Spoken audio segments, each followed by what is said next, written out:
Na live de hoje eu quero falar com vocês sobre como que se faz a contagem dos prazos processuais.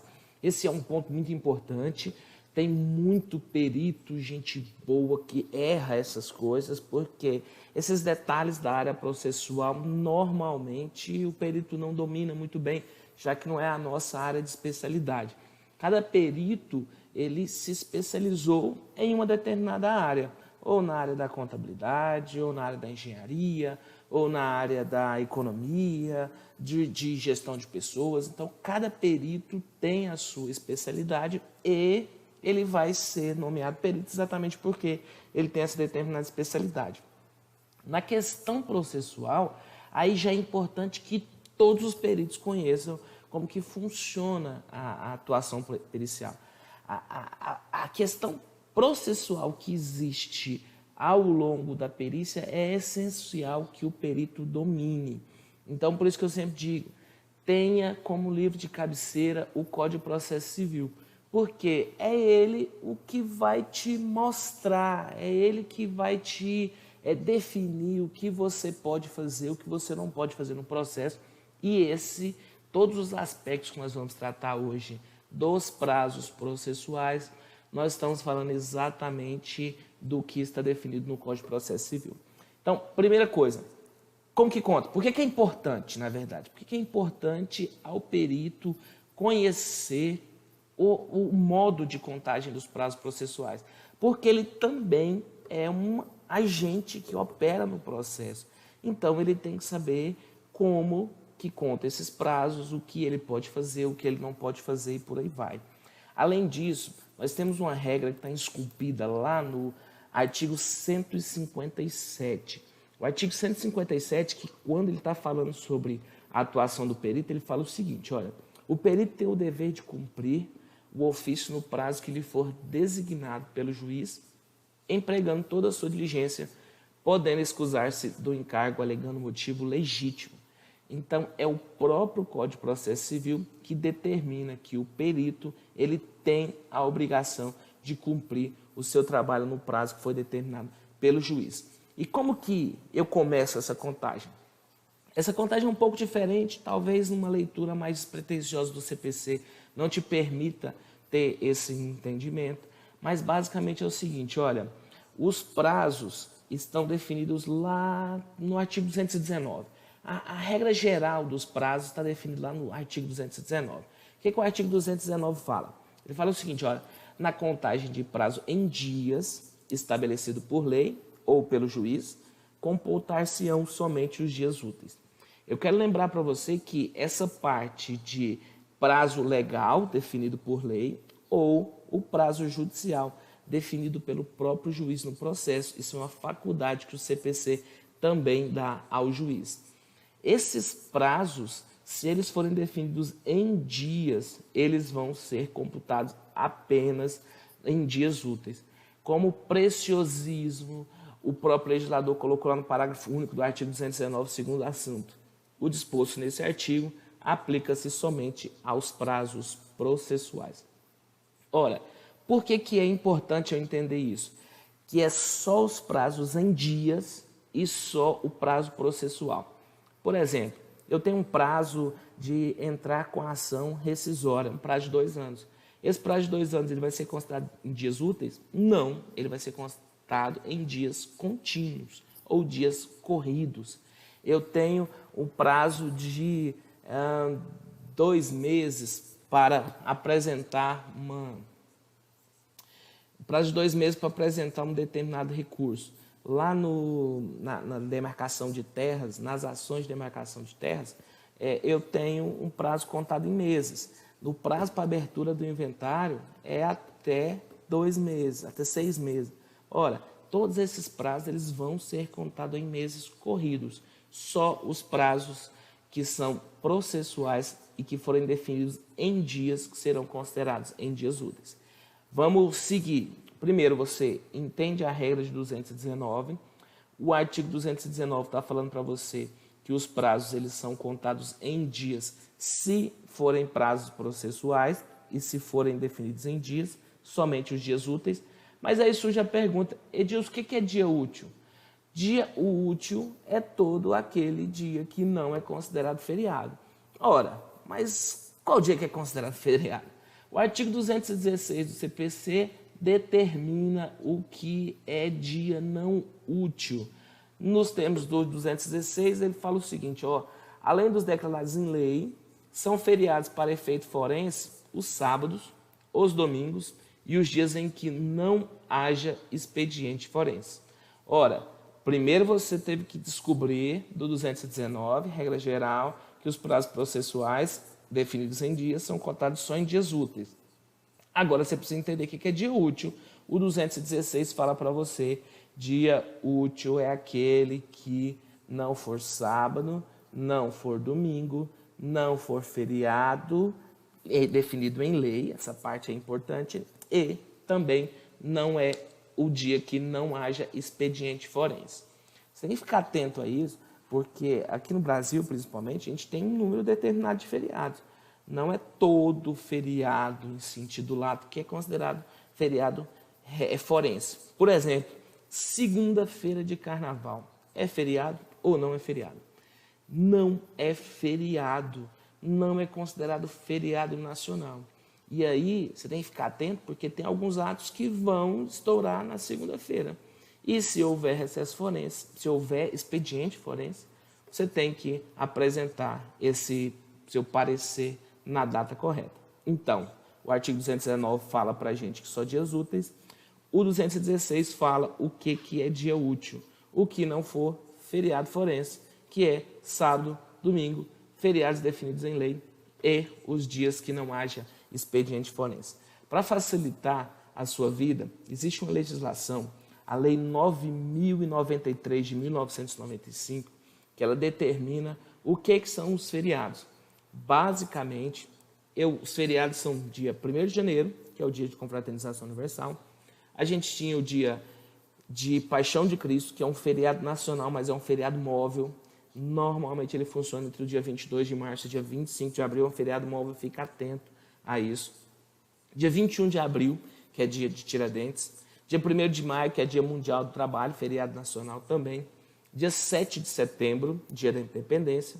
12 de outubro, dia de Nossa Senhora Aparecida, padroeira do Brasil, então é feriado nacional. Dia 2 de novembro, dia de finados. Dia 15 de novembro, dia de proclamação da República, e dia 25 de dezembro, que é Natal. Fora disso, os demais dias vão ter que estar em lei estadual.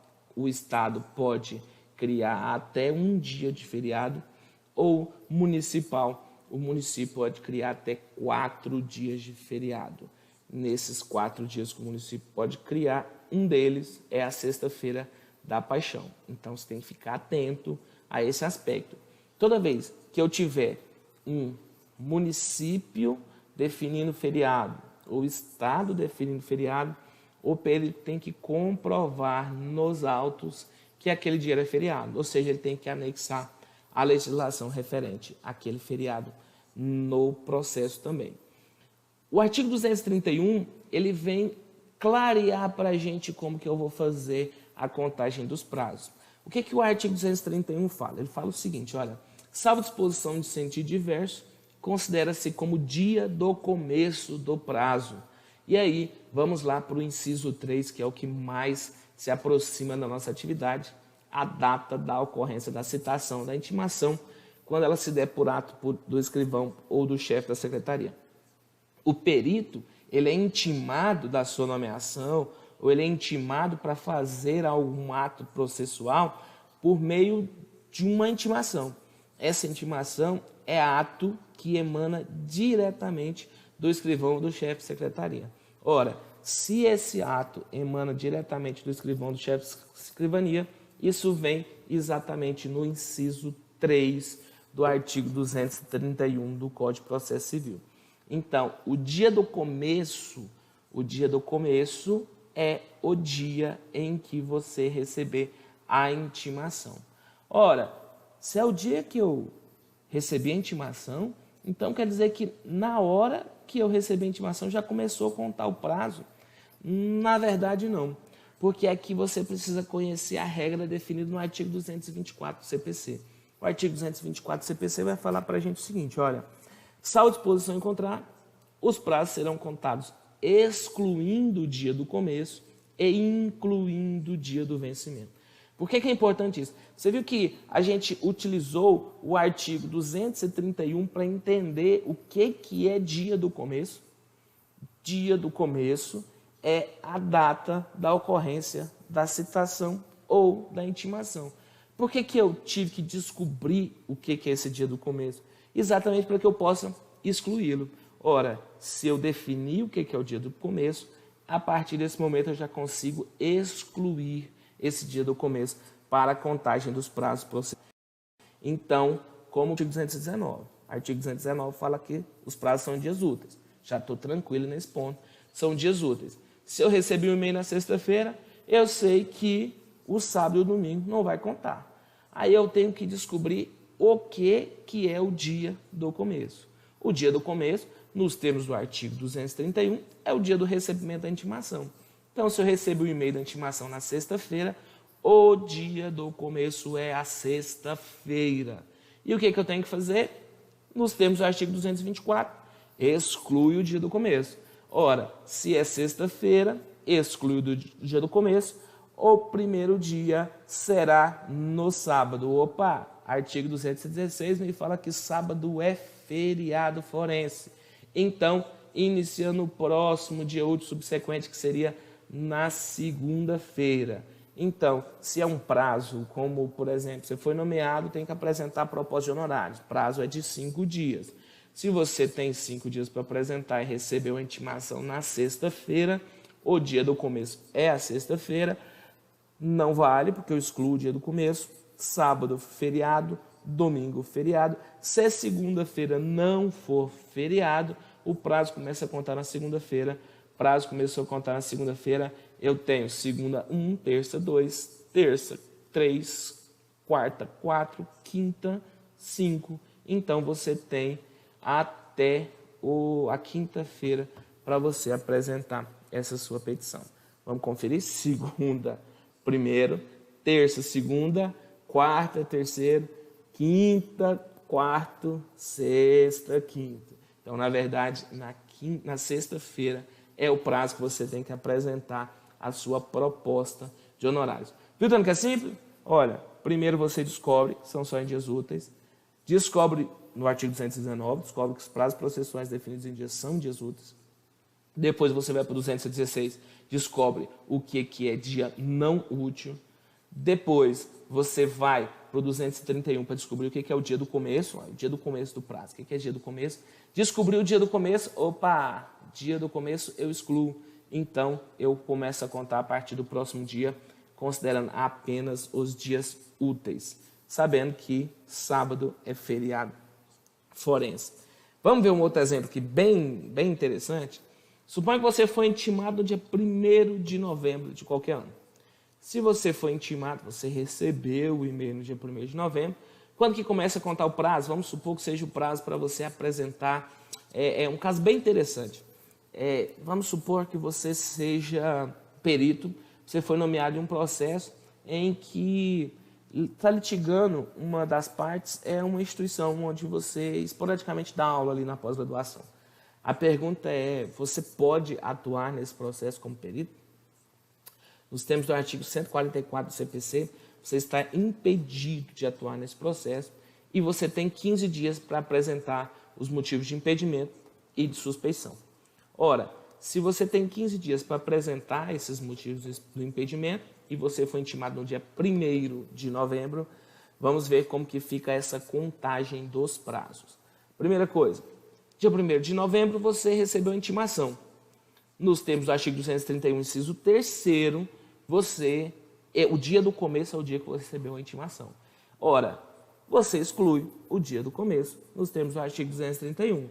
Então, fica para o próximo dia, dia 2. Opa, dia 2 de novembro é feriado. Se dia 2 de novembro é feriado, dia de finados, feriado nacional, preclui, né? Preclui nada, protrai-se o determinado prazo e fica valendo o dia 3. Então, vai ser dia 3, vai ser o começo do prazo, então, o primeiro dia. Dia 4 vai ser o segundo dia.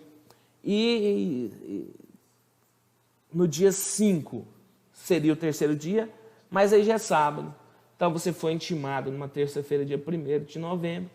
Dia 5 já é sábado. Sábado, nos termos do artigo 216, não tem expediente forense, feriado forense.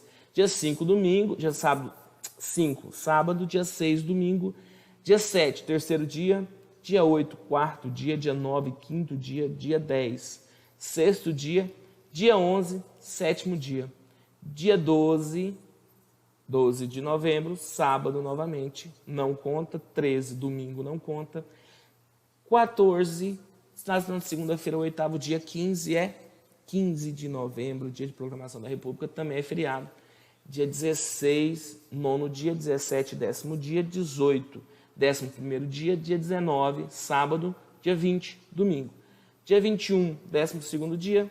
Dia 22, 13º dia. Dia 23, 14º dia. Dia 24, 15º dia.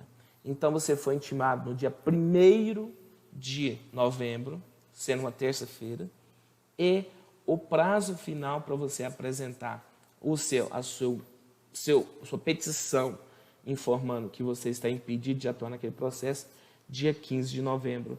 Então, só para você entender como que isso funciona, sempre considera só os dias úteis, sempre sábados e domingos são considerados dias não úteis, sempre exclui o dia do começo e conta-se a partir da primeira data. Só a última regra que você tem que ficar atento, porque o 231, ele fala que se o prazo começar ou terminar em um dia considerado não útil, ou em um dia em que o expediente começou depois do horário ou terminou antes do horário, esse prazo se protrai automaticamente para o próximo dia útil que esteja completo. Por exemplo, quarta-feira de cinzas. Seu prazo terminou na quarta-feira de cinzas. Mas quarta-feira de cinzas, normalmente, o presidente do Tribunal de Justiça solta uma portaria informando que só vai funcionar a partir das 14 horas. Ora, se só vai funcionar a partir das 14 horas, não houve expediente completo naquele dia. Consequentemente, se o seu prazo terminou naquele dia, esse prazo ficou automaticamente protraído para o próximo dia útil seguinte, nos termos do artigo 231. A última coisa que eu quero tratar com você nessa nossa live, que foi bastante rápido, eu falei que ia ser bem simples, é a questão das férias ou do recesso forense. Para os advogados, eles são chamados de férias, mas, na verdade, o termo técnico é recesso forense, aquele recesso que acontece do dia 20 de dezembro até dia 20 de janeiro, inclusive. Ou seja, o judiciário ele para do dia 20 de dezembro até o dia 20 de janeiro. Isso, todos os prazos processuais estão suspensos, é o que define o artigo 220 do Código de Processo Civil. Toma muito cuidado, perito, porque o parágrafo único do 220 fala que para os auxiliares da justiça, os prazos não estão suspensos. Então, você tem que ficar atento, por quê? Porque a gente tem um recesso. Existe um recesso que acontece no judiciário, independentemente do que está definido no CPC. Mas, normalmente, esse recesso começa um dia antes, 2 dias antes do Natal, e volta lá para o dia 6, 7 de janeiro. E aí, tem muito perito do coração bom, vê o artigo 220 e fala, nossa, que legal. Eu tenho até dia 20 de janeiro, inclusive, ou seja, só dia 21 de janeiro vai ser retomado o prazo. Tem que lembrar a regra de suspensão, né? Suspensão não é interrupção. Então, suspender os prazos e depois esse prazo poderia continuar correndo. Não é assim que funciona para os peritos. Os prazos continuam a correr normalmente. Então, fique atento, porque nós estamos chegando perto da época de recesso forense. Tem muita gente boa que erra isso e acaba sofrendo os prejuízos depois. Por quê? Porque o juiz, quando ele retorna lá no dia 6, se ele não tiver de férias, porque a férias dele vai acontecer em outro período, essas são as férias do advogado, esse recesso forense, são as férias do advogado, o juiz, na hora que ele volta do trabalho, ele vai querer que o trabalho técnico-pericial esteja pronto lá, esperando por ele. E aí, eu tenho visto muita gente boa errando nesse ponto. e, consequentemente, gerando um problema. Então, fica atento. Olha, férias forenses não vale para os auxiliares da justiça. Nos termos do 159, o perito é um dos auxiliares da justiça, então ele não tem essa regalia de ter o recesso forense. Os prazos continuam correndo, só serão interrompidos por meio do prazo definido pelo TJ para recesso, que normalmente vai lá do dia 23 até o dia 5, 6, 7 de janeiro. Aí tem que ver, cada TJ define um e você tem que comprovar por meio da portaria ou documento hábil que naquele período havia o recesso forense. A mesma coisa acontece com legislação municipal. Você tem que comprovar nos autos que havia um feriado municipal e, portanto, o fórum não funcionou, não teve expediente forense. Tranquilo? Coisas simples, tenho visto gente errar, não sei porquê, uma falta de uma leitura mais atenta, mas estamos aqui exatamente para isso. Se você gostou dessa nossa aula, curte o canal, entra lá no Instagram, curte a nossa página, vamos seguir. Eu quero fazer durante esse ano de 2020 muitas lives, disponibilizando aí muito conteúdo, muita coisa que não estava dando tempo de tratar com vocês sobre a atuação do perito. Nesse ano de 2020 eu quero tratar com você também. Além disso, para o pessoal que está no Instagram, o pessoal que está no Telegram, esse tanto de aplicativo faz uma bagunça. O pessoal que está no Telegram, ele vai receber até amanhã também um material PDF referente a essa aula. Então, todas as aulas que forem feitas, eu quero fazer um material PDF, disponibilizar para o pessoal do grupo do Telegram. Isso vai acontecer até amanhã, às 2 horas da tarde. Eu quero disponibilizar esse material também. No mais, eu quero agora verificar aqui. Eu estou perdido, viu? Estou apanhando desse negócio de live aqui. Estou apanhando mais que tudo. Tem pergunta aqui do Rafael Vieira. Rafael, realmente, eu tinha repetido a terça-feira na contagem, agora sim, corrigi essa parte do recesso forense. Rafael, toma muito cuidado. Eu tenho visto muita gente tomando problema, tendo problema, tomando multa, entendeu? Se indispondo com o juiz exatamente por causa do recesso forense. Porque, para os advogados, e normalmente acontece assim, nós, peritos, vamos conversar com os advogados para verificar, né, para orientar o que a gente deve fazer, o que a gente não deve fazer. E, consequentemente, para o advogado, e na cabeça dele é assim que funciona, do dia 20 de dezembro até dia 20 de janeiro, eu tenho o recesso forense, que seria as férias do advogado. Mas para os peritos isso não se aplica, é o que está lá no parágrafo único. Então, os prazos continuam correndo para nós, peritos, enquanto para os advogados eles não estão correndo. A gente tem que tomar cuidado com isso, porque eu tenho visto algumas situações aqui bem complicadas. E o que está acontecendo? Os juízes eles estão usando aquela prerrogativa de fazer a comunicação ao conselho. Na verdade, nem é uma prerrogativa, é uma obrigação dele fazer a comunicação ao conselho quando o perito não atende adequadamente ao que foi prometido. Ora, essa comunicação do juiz para o conselho gera a obrigação do conselho criar um procedimento ético. Ele tem que instaurar o procedimento ético e, a partir da instalação desse procedimento ético, nos termos do próprio conselho, isso pode simplesmente ser convertido em uma advertência restrita, algo do tipo. Mas, de todo jeito, tem a obrigação do conselho de instaurar o processo. Aí você está respondendo a um processo, cara. Não tem jeito. Mesmo que você esteja, eu não sabia, não vai colar muito bem. Então, por isso que é importante ficar atento a essa questão dos prazos processuais. Obrigado, Rafael. Tem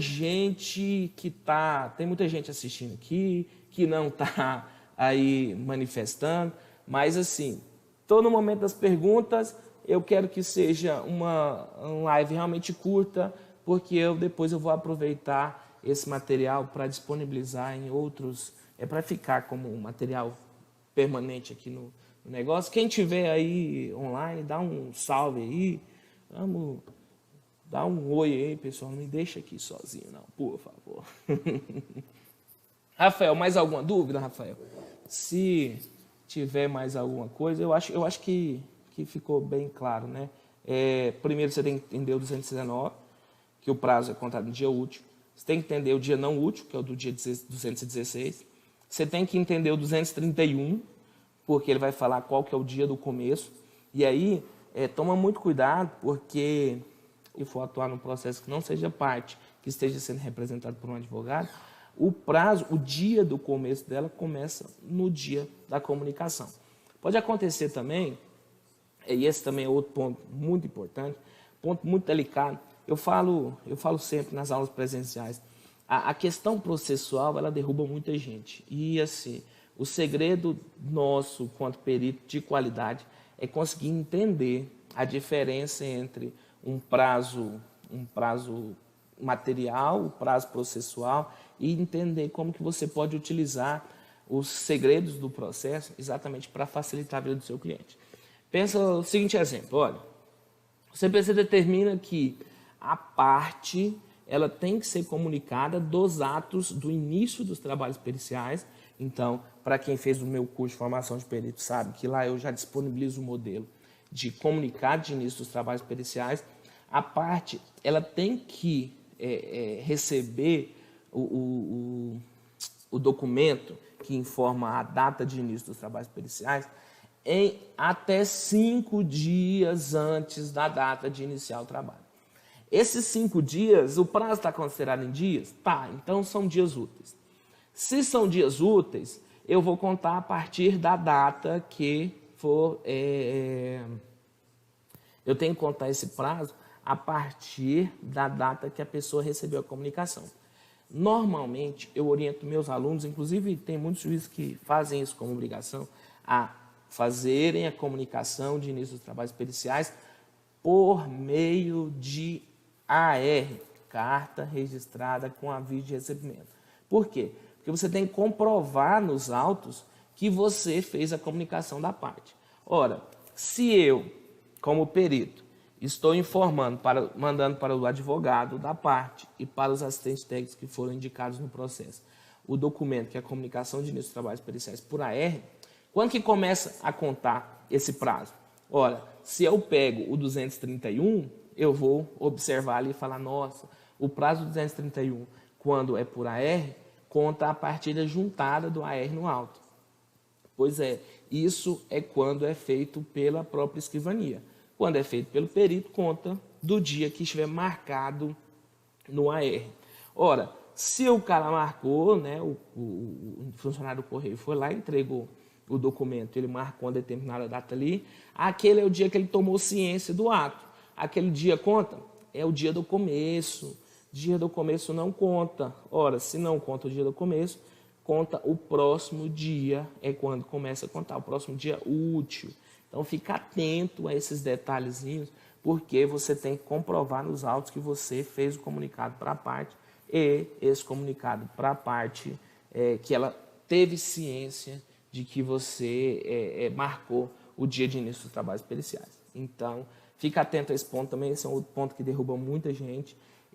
Normalmente, quando os processos chegam na minha mão, eu já falei, eu deixo isso muito aberto, que eu prefiro atuar como assistente técnico do que como perito judicial, você tem mais liberdade para atuar no processo. E uma das primeiras coisas que eu sempre observo é isso. Se não houver comunicação prévia, comprovada no processo, de 5 dias antes da data do início dos trabalhos periciais, eu vou chegar lá e vou informar para a parte que aquele documento não é válido. E aí a gente vai começar a brigar processualmente dentro do processo. Então fica muito atento a isso para você não sofrer à toa.